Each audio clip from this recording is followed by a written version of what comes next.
जय श्री राम दोस्तों। Welcome to my YouTube channel Ved academy with Amit. आशा करता हूँ आप सभी लोग स्वस्थ होंगे, मस्त होंगे और व्यस्त होंगे। आज हम बात करेंगे महत्वपूर्ण दैनिक करंट अफेयर्स दिनांक 12 जनवरी 2024 के बारे में। तो आगे बढ़ने से पहले आप सभी लोगों से एक निवेदन करना चाहूँगा कि आप शुरू से लेकर अंत तक हमारे साथ बने रहें और इतनी मेहनत से जो करंट अफेयर का वीडियो आप लोगों के लिए तैयार किया गया है उसका आप पूरा लाभ उठाएं। तो चलिए शुरू करते हैं बिना किसी देरी के। आज का पहला प्रश्न है हमारा, राष्ट्रीय मानव तस्करी जागरूकता दिवस कब मनाया गया? तो राष्ट्रीय मानव तस्करी जागरूकता दिवस मनाया गया हमारा 11 जनवरी को। कब मनाया गया? 11 जनवरी को, ठीक है। और कल हमने पढ़ा था विश्व हिंदी दिवस। कौन सा? विश्व हिंदी दिवस। ये हमारा कब मनाया जाता है? ये हमारा मनाया जाता है 10 जनवरी को, ठीक है। 10 जनवरी को विश्व हिंदी दिवस। और राष्ट्रीय प्रवासी दिवस, ठीक है, राष्ट्रीय प्रवासी दिवस मनाया जाता है हमारा 9 जनवरी को। कब? 9 जनवरी को। और राष्ट्रीय मानव तस्करी जागरूकता दिवस 11 जनवरी को। बढ़ते हैं अब इसी के साथ अगले प्रश्न की तरफ। आज का अगला प्रश्न है हमारा कि लाल बहादुर शास्त्री जी की पुण्यतिथि कब मनाई जाती है? ठीक है। तो लाल बहादुर शास्त्री जी की पुण्यतिथि मनाई जाती है हमारी 11 जनवरी को, ठीक है, जो कि हमारे देश के दूसरे प्रधानमंत्री थे। लाल बहादुर शास्त्री देश के दूसरे प्रधानमंत्री थे। और पहले प्रधानमंत्री कौन थे? पहले प्रधानमंत्री थे जवाहरलाल नेहरू, ठीक है, जवाहरलाल नेहरू। अब दूसरे प्रधानमंत्री लाल बहादुर शास्त्री जी थे जिनकी पुण्यतिथि 11 जनवरी को मनाई जाती है। अब आगे देखते हैं कि पाकिस्तान के प्रधानमंत्री अयूब खान के साथ युद्ध विराम पर हस्ताक्षर करने के कुछ घंटे बाद ही भारत देश के प्रधानमंत्री लाल बहादुर शास्त्री का संदिग्ध निधन हो गया।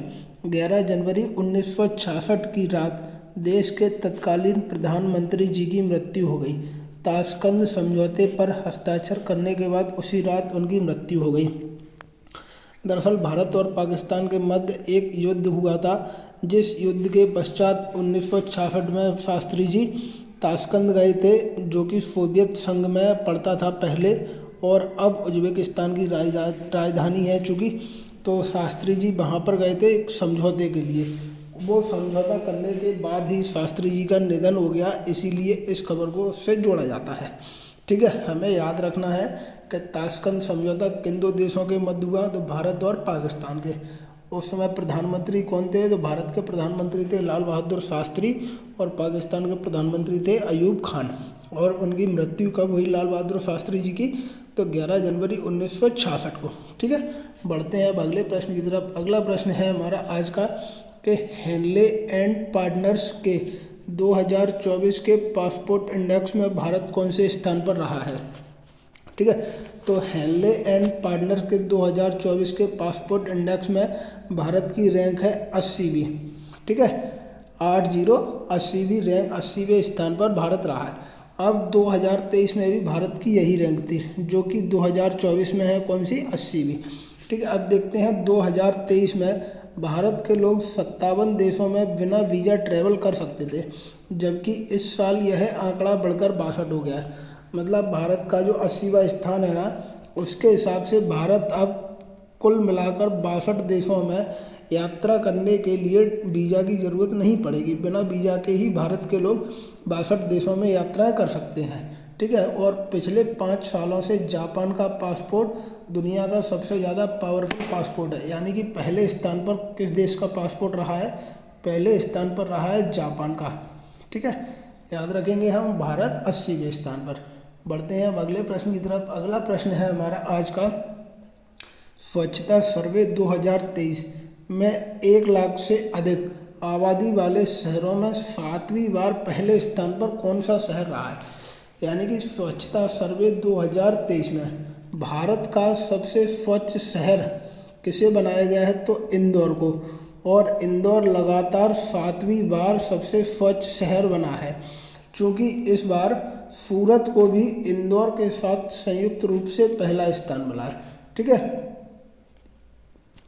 तो इंदौर और सूरत दोनों संयुक्त रूप से पहले स्थान पर रहे हैं, ठीक है, याद रखेंगे हम। बढ़ेंगे अब अगले प्रश्न की तरफ। अगला प्रश्न है हमारा आज का कि वर्ष 2023 के लिए विश्व के सर्वश्रेष्ठ हवाई अड्डे का खिताब किसे मिला है?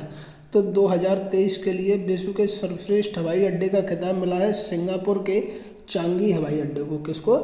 सिंगापुर के चांगी हवाई अड्डे को। याद रखेंगे हम। इसी के साथ बढ़ेंगे अगले प्रश्न की तरफ। अगला प्रश्न है हमारा आज का, प्रधानमंत्री 27वें राष्ट्रीय युवा महोत्सव का उद्घाटन कहाँ करेंगे? तो हमारे माननीय प्रधानमंत्री श्री नरेंद्र मोदी जी 27वें राष्ट्रीय युवा महोत्सव का उद्घाटन महाराष्ट्र के नासिक में करेंगे। अब यहाँ आपको देखने को मिला राष्ट्रीय युवा महोत्सव, तो इससे आपको पता चलता है कि राष्ट्रीय युवा दिवस, कौन सा? राष्ट्रीय युवा दिवस। राष्ट्रीय युवा दिवस मनाया जाता है हमारा 12 जनवरी को। कब? 12 जनवरी को, जो कि स्वामी विवेकानंद जी का जन्म दिवस है।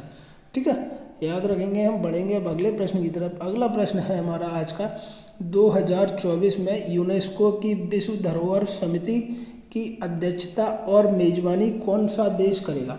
तो 2024 में यूनेस्को की विश्व धरोहर समिति की अध्यक्षता और मेजबानी कौन करेगा? भारत करेगा। ठीक है, कौन सा देश? भारत देश करेगा। बढ़ते हैं अब अगले प्रश्न की तरफ। अगला प्रश्न है इसी के साथ हमारा आज का, रक्षा मंत्रालय में महानिदेशक के रूप में किसे नियुक्त किया गया है? तो रक्षा मंत्रालय में महानिदेशक के रूप में समीर कुमार सिन्हा, जो कि एक IAS अधिकारी हैं, उनको नियुक्त किया गया है। ठीक है, रक्षा मंत्रालय में महानिदेशक के रूप में। बढ़ते हैं अब अगले प्रश्न की तरफ। अगला प्रश्न है हमारा आज का, अंतर्देशीय जल मार्ग विकास परिषद IWDC की पहली बैठक 8 जनवरी को कहाँ संपन्न हुई? तो अंतर्देशीय जलमार्ग विकास परिषद की पहली बैठक कोलकाता में संपन्न हुई। कहाँ? कोलकाता में 8 जनवरी को।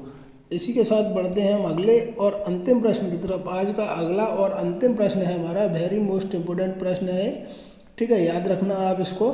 प्रश्न क्या है हमारा, प्रधानमंत्री नरेंद्र मोदी 12 जनवरी को देश के सबसे लंबे समुद्री ब्रिज का उद्घाटन कहाँ करेंगे? ठीक है, यहाँ पे एक चीज़ हमें ध्यान रखना है कि देश के सबसे लंबे समुद्री ब्रिज, ठीक है, कौन सा? देश का सबसे लंबा समुद्री ब्रिज कहाँ उद्घाटन करेंगे? मुंबई में। ठीक है, अब ये पुल जो होगा ना, वो दक्षिणी मुंबई को, किसको? दक्षिणी मुंबई को नवी मुंबई से जोड़ेगा। ठीक है, दक्षिणी मुंबई को नवी मुंबई से जोड़ेगा।